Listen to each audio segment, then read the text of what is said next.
l'avantage de ce festival, c'est que vous aurez à la fois les réalisateurs qui viendront vous présenter le film et surtout des archéologues qui répondront à vos questions si vous en avez après les projections.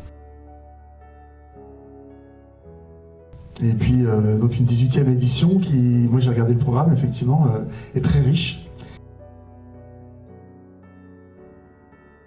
Le conseil départemental est heureux de renouveler son soutien à ce festival, dont la richesse nous invite à mieux comprendre nos origines et la diversité de nos cultures. Donc c'est pas un hasard que ce festival puisse s'ébrouer ici d'édition en édition.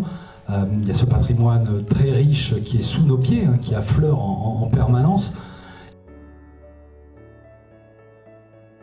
18e édition, c'est déjà la majorité finalement pour ce festival qui a tracé son chemin et qui semble créer la surprise d'une édition à l'autre. Vous aurez la chance de voir des images d'archives donc au moment de cette découverte. Et donc s'il y a des questions à la fin, je serai très heureuse de pouvoir y répondre. Ils sont arrivés avec cette idée, donc avec un projet d'une dizaine, quinzaine de pages.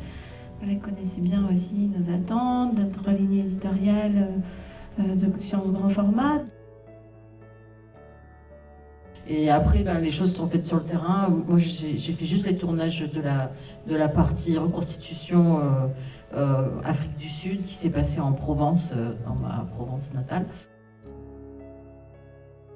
Au lieu d'avoir une énorme éruption, même si on la divise en 10 déjà, ça sera 10 éruptions, 10 super éruptions qui sont 50 fois plus grosses que celles du Pinatubo. Depuis le début, c'est ce qui m'intéressait, c'était de montrer en quoi cette éruption avait touché les humains à l'époque. Et donc on a dû faire d'énormes recherches avec toute une équipe. Merci à tous nos Merci. Bon, je vous remercie d'être venus et puis je vous souhaite une bonne soirée, mais moins de nuit.